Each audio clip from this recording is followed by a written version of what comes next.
అందరికీ praise lord. ఈ రోజు దేవుని వాగ్దానం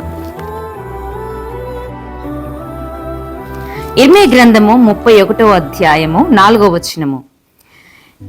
నీవు కట్టబడినట్లు నేనిక మీదట నిన్ను కట్టింతును. ప్రియ దేవుని బిడ్డ, ఈ లేఖన భాగాన్ని మనం చూసినట్లయితే దేవుడు మన జీవితంలో పాత గాయములను మాన్పివేయడానికి, కూలిపోయిన నీ జీవితాన్ని తిరిగి కట్టడానికి ఇష్టపడతా ఉన్నాడు. ఒక గ్రామంలో ఒక యవనస్తురాలు ఉండేది. తను ఒక చిన్న కొట్టును పెట్టుకొని తన జీవితాన్ని కొనసాగిస్తూ ఉండేది.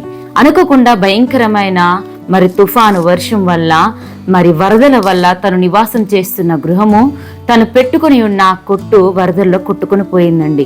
ఎప్పుడైతే తనకు ఉపాధిగా ఉంటున్న కొట్టును, తను నివాసం చేస్తున్న ఇల్లును కోల్పోయిందో, తన జీవితము భయంకరమైన స్థితిలో ఉన్నట్టుగా మనకు కనబడతా ఉంది.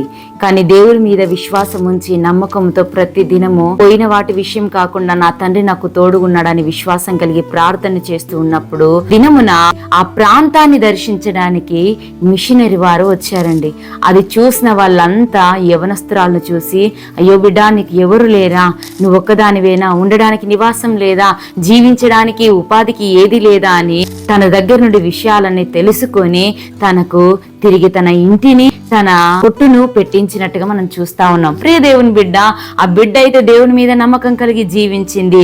తిరిగి ఏవైతే కోల్పోయిందో దానికి రెట్టింపు ఆశీర్వాదం బిడ్డ పొందుకోగలిగింది.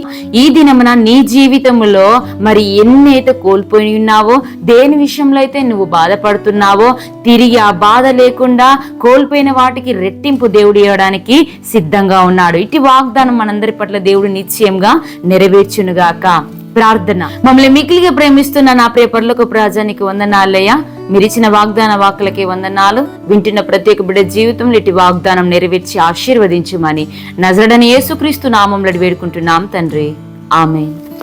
Praise the lord.